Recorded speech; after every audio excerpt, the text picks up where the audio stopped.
Going to do with the shoe before we put it on the car is we're going to put the piece that goes into the wheel cylinder, the pushing device, and with that we're going to put the clevis pin in from the back like so.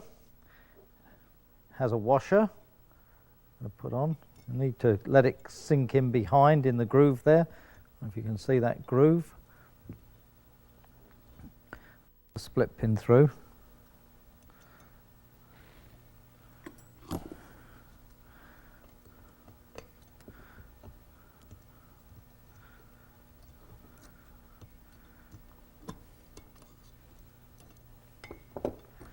Nip that off a bit.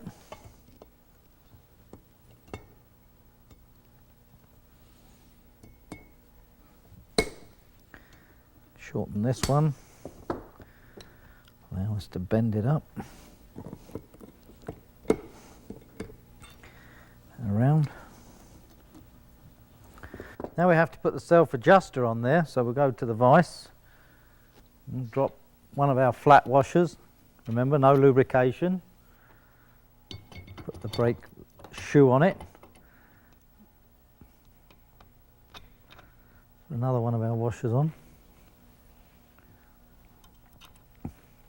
And we've got the tricky little number with the spring. I've used new springs as I did on the rear.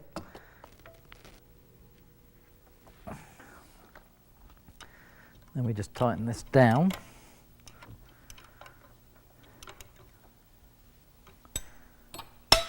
And that's that. You heard the spring crack. And now that's ready to go onto the car, and we'll do the other 3 front shoes and we'll all be set.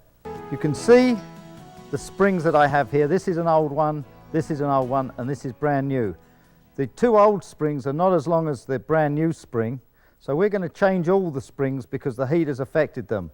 This is the spring for the self-adjuster, which fits to the bottom shoe on each side at the rear, on all 4 shoes at the front. It's the same spring, and we're going to change them, but we'll fit this one now to the bottom of the rear shoe. We're going to fit the self-adjusting post to the bottom shoe now, so we make sure that we have the bottom shoe and the post. Put the post in the vise.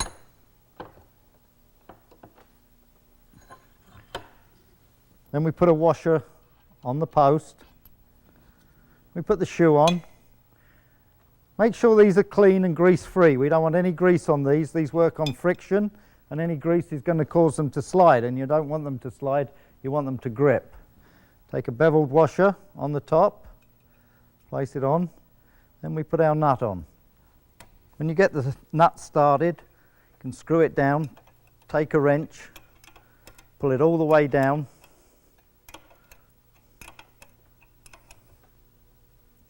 and that gives that a good grip. You can see that it takes a fair amount of effort to move that around, and this is what causes the shoe to stay out in the self-adjusting part. When we've done that, now I'm going to put the compensating linkage on. And what this piece of linkage does is when one shoe moves down, it causes the other shoe to move at the same time. So we'll put this on. Want to use the correct size cotter pin or split pin. Keep them nice and tight. Temptation sometimes is to use a smaller one, but you don't want to do that. Then we go to the top shoe. When we fit the linkage to the top shoe, we have to pick the hole. There's 3 holes, and it's actually the 3rd one from the rear of the car. So we'll slide that up through. You use a washer on this, take up some of the clevis pin. And put that in there.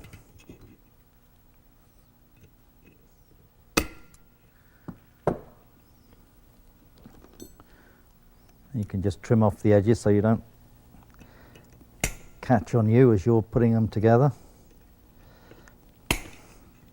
So when we fit the spring, the return spring, to the front of the shoes, we have to decide which hole to put them in. Well, it's this hole here and this one there. Not all the shoes have all the holes, but it's worth remembering it's the second one up away from the adjuster. You'll need to slide the spring in. The spring's quite flexible, so you're able to pull it around a bit.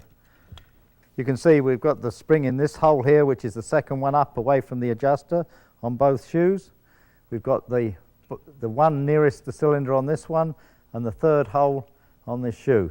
A good way of checking this is that this spring, the hook spring, goes from there down, so you know you need to be one away from there. And that's the rear shoes. They're ready now to be put on the car. This is the servo motor. This is what provides the braking system with its power assistance. This is a dry clutch with a cover and two levers, but I'm going to take it apart and I'm going to show you how it functions. Take the Jubilee clip off the outside, and then we're going to take the rubber band, and then we have to get this tape off here.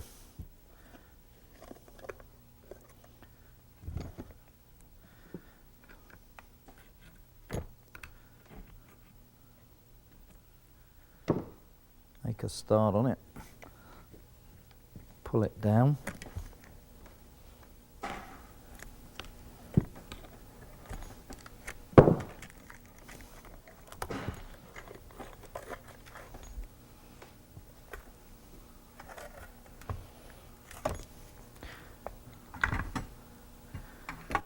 Okay. Now, sometimes these servos, what they do is they get covered in oil.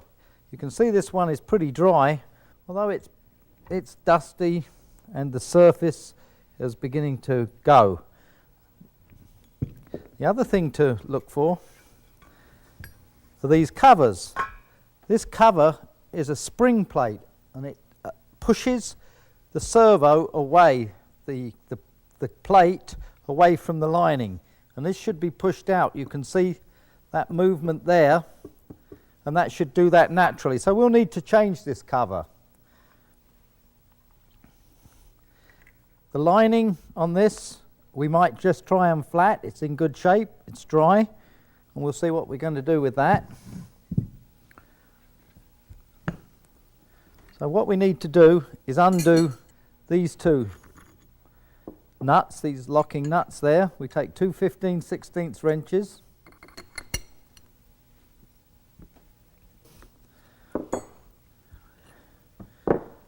That off there.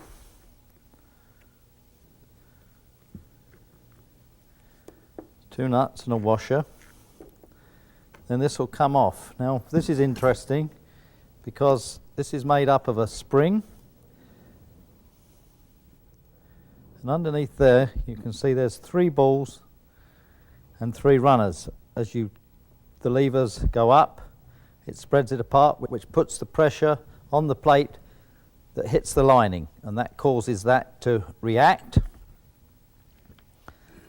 The peg there pulls on either one of the arms by rotating once the 2 levers bring the pressure to bear there, and that's what gives you your power assistance.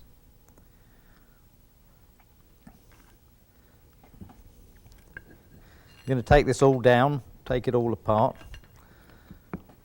Just a little bit of leverage to get the bearing off. Normally they fall apart quite easily, but everything on this is a little tight. It was time to overhaul it. When these cars were running every day, the servo would probably need overhauling about every 2 years, 24,000 miles you would expect to do it. Cars are a bit of a leaker, then you might have to do it more frequently if oil gets onto the lining.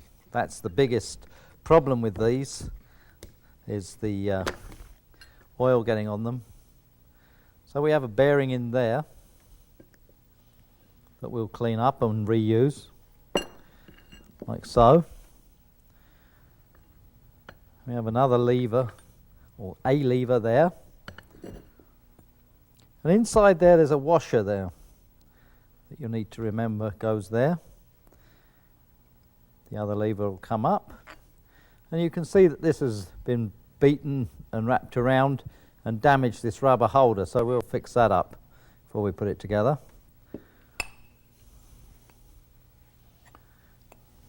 The servo suffered a little bit of pushing and shoving by the feel of it. Everything's a little tight. But there's another bearing in there.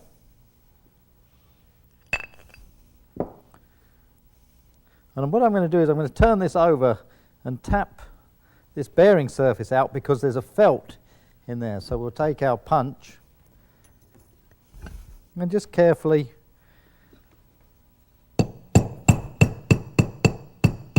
see that's moved already. Spin that around, keep it even. That's no big deal, but just to show you that there's a felt and a cup inside there.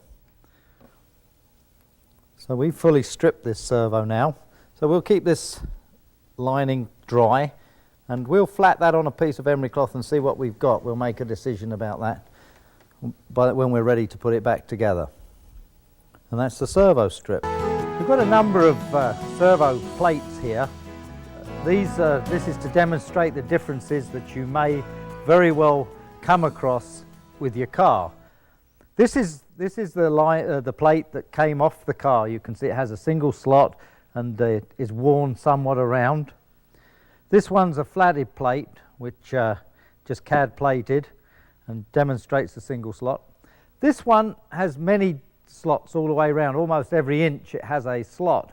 This was done by Rolls-Royce at the factory with the intention of letting the dust out. These servo motors tend to get dusty, and that was thought to be one of the problems with them, that the dust would build up and then cause the friction material not to touch the plate, and the number of grooves allowed the dust to get away from the plate. But either one will work correctly. These ones, once they're flatted, will work just as efficiently. If you have that, stick with it. If you have this, I wouldn't get too excited. I'd just stay with the same.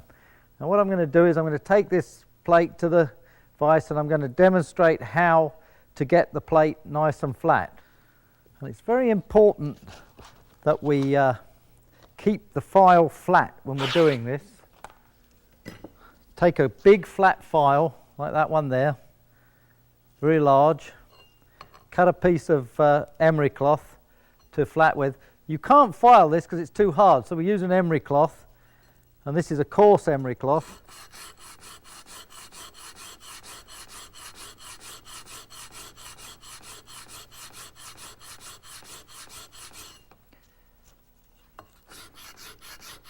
I'm going to rub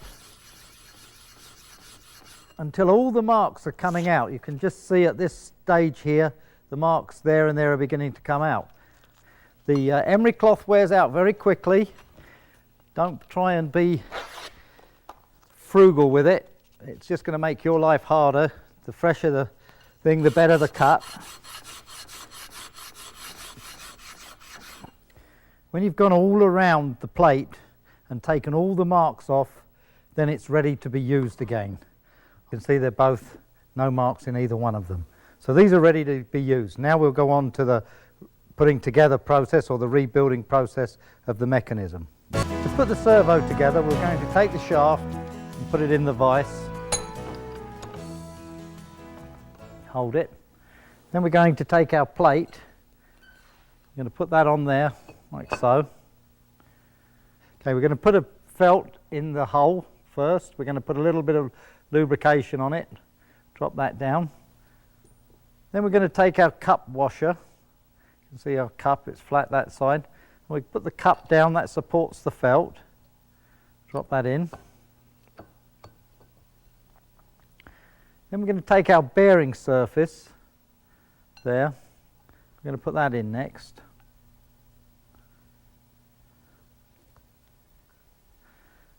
Take our soft hammer and just tap that down a little bit. So the CAD plating makes it a little bit stiff. Let's tap it all the way home. Normally it's not that stiff, but nothing's untoward there. Then we're going to take our race. I'm going to give that a little bit of lubrication. What I like to do is squeeze the grease in from inside. It's like packing a bearing. You can see that coming out of there, right through there. Make sure all the balls are lubricated. See that coming out. Then we'll wipe a bit around the outside. We'll put that in. Push that down. That gives that shaft the support. The next thing we're going to do is we're going to put the arms on, the activating to the arms that go to the master cylinder. You can see that that goes on there. I've changed the piece that we took apart. When we took it apart, the rubber piece was broken over, so we're going to put a new rubber in and just give it a bit of lubrication. I'll just use that. You can see that squeeze in there like that. Then we're going to take our washer, yeah, put that on, put the other arm on there like so. You can see those two arms there, they move. Then we put this on. This holds the second race for the arms, goes on there. Again, we're going to have to tap it just a little bit.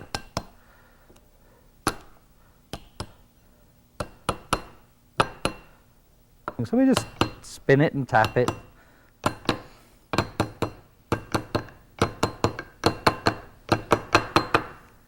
And that's all the way home. The arms still move. Let's give it a little. You could hear that go all the way home. Then we take this ball race, squeeze the grease through around the balls,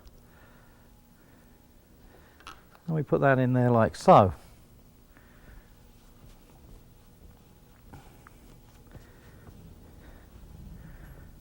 On the back of our arms have a race for the balls to run in. Just put it on there. So, just to demonstrate, I'm going to put some grease on each one of these ramps there.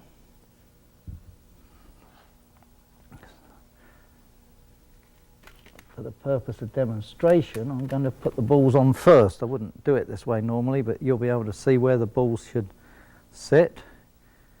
See, they're right at the bottom of the ramp there. And I'll put the ring on there. Now I'll put the spring on. And I'm going to take my arm.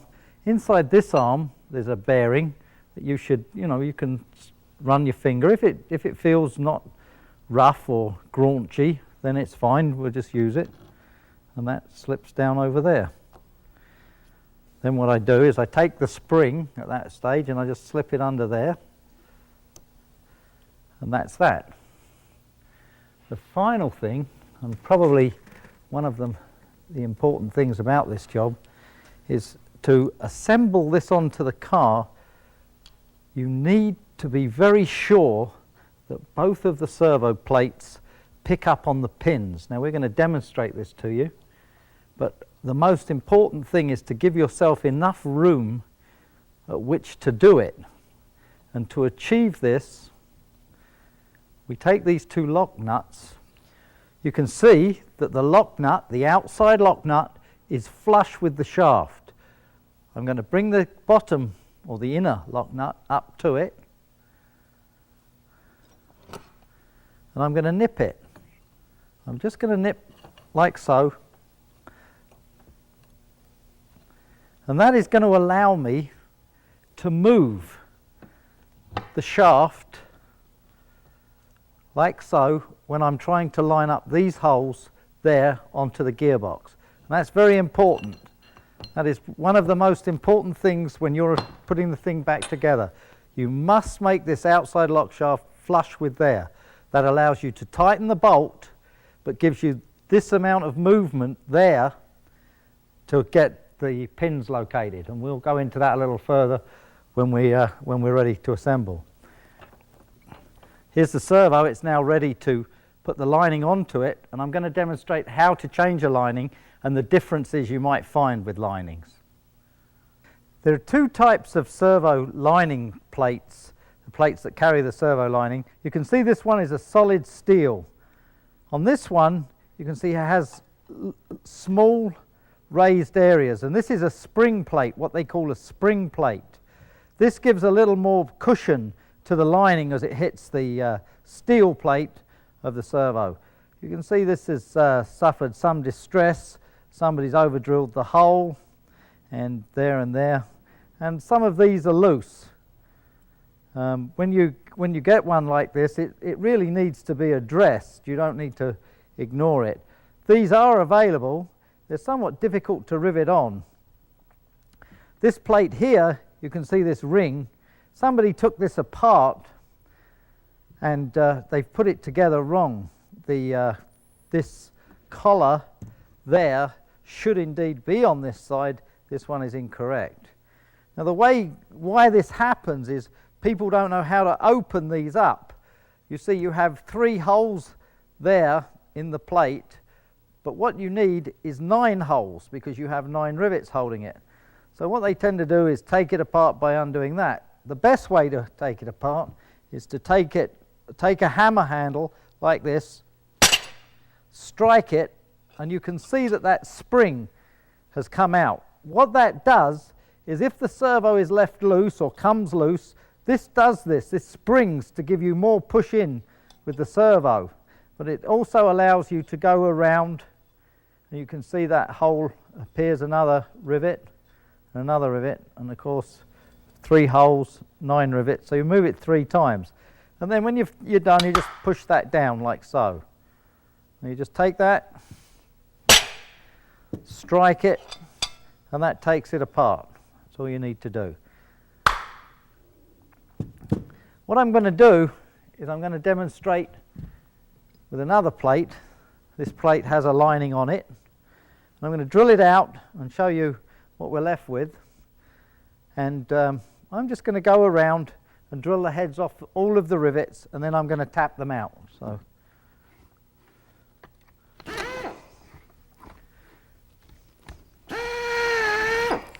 one of the things that happens to you when you're drilling out is if the rivet isn't very tight, then the rivet may very well start to turn in there. And that only leaves you one thing left to do, and that is to take a punch that's the correct size. And you can tell whether the punch is indeed the correct size by just running it through one of the rivets that came out, holding it in the vise, or open the jaws on the vise just enough, put the punch inside there,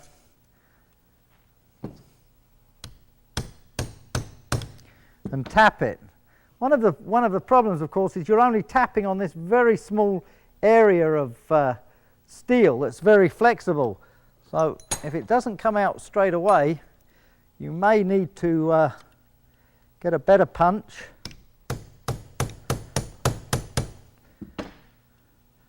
So we're going to need a better punch. What we're going to use is a tapered punch, which will put more pressure in the center. Now that pushed that out of there. You can see the rivet's gone. You can see we didn't bend the steel. And we'll go on to the next one.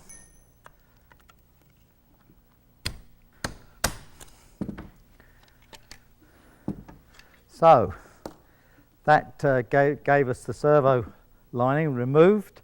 Nothing's loose. It's in good shape. Check all of them. Everything's good. So we're ready to put a lining on this. So we'll carry on. Take our lining. First thing we want to do is to check there's no cracks across here. Quite often these things get damaged. So we're going to lay the lining onto the plate. We're going to locate an open hole. That is one with the 3 that are open, and we'll slip the rivet in like so. Now we're going to have to support this, so we're going back to our vise. We've got a pin punch in the vise. We're going to set that on there. Now this helps if you've got some kind of thing on your body to rest it on, and I do. So we're going to just take it there. I can rest it. I've got 2 hands free.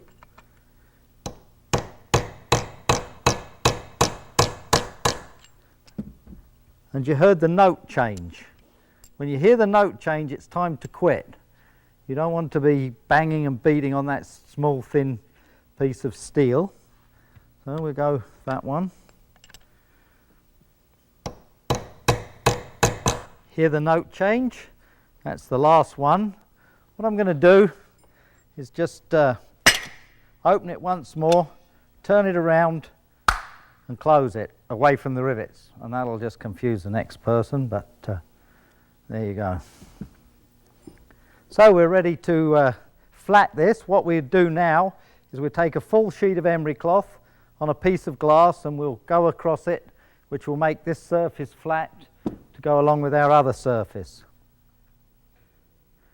Earlier in the program we discussed the damage to this spring cover when we were stripping the servo apart, and you can see that this is all beaten in at this point and this has suffered badly. The Ferodo disc is missing off there. The disc is used to hold the servo in a position, so once the brakes have gone on forwards, the Ferodo disc holds it in that position so that every time you use the brake it isn't this long wind up, and that's what that's for. There's no problem the fact that this is off. You can buy them separate and you can glue them back on, that's not a problem. But this damage in here that somebody's done taking the servo down is what the problem is. These servo spring covers are very expensive and you really need to be very, very careful when you take them down. You can see with the new one, if I push down in the middle, how that just flips right up, which is what that's designed to do. This one's just like an old tin can, there's nothing. So we're going to change this for that reason. And if your servo line spring cover is like that, I'm afraid it's had it, it's history. So we're going to put the new one on. So we'll take our lining that we flatted, we'll put it on there, so.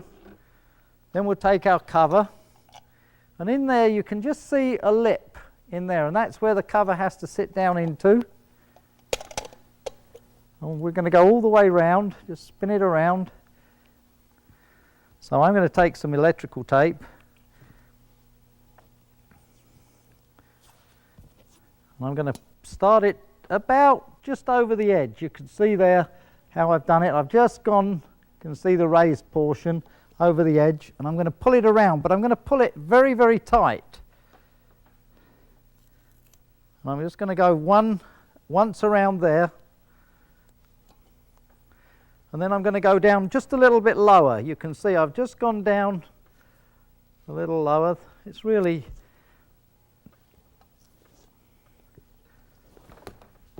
And at that point I'm going to stop. That's sufficient to keep the oil out. You don't need to worry.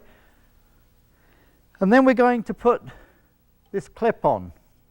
This is a Jubilee clip, and what it does is it just squeezes in slightly the spring cover to hold it in place. There's one thing to consider when we're doing this. If the car is a left-hand drive car, this part of the clip would hit the linkage that runs underneath the servo. This would be the servo on the side of the gearbox. If we imagine the gearbox here, the levers would be up, and that's the way those two arms would come back to the master cylinder. So if I was to leave the clip where it is now, it would boink against the rod, the crossover rod for the brake pedal. So I'm going to take it up. Although this car is a right-hand drive and there's no real worries, I'm just going to take it up for the purposes of demonstration. And I'm just going to tighten it up a bit. Now I'm not going to over-tighten it because it's going to sink into the cover a little bit anyway. And all it's doing is offering some support to the cover against that lip that you saw as we were putting it together. I push it down to the edge of the servo. I just take it in till it touches, and then half a turn just to make it tight.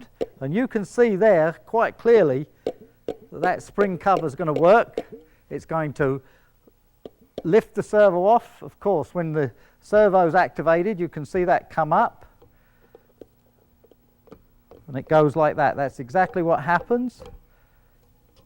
That's how the servo works. You can see how it slows as the thing comes down and pulls around. And that's the servo. That's now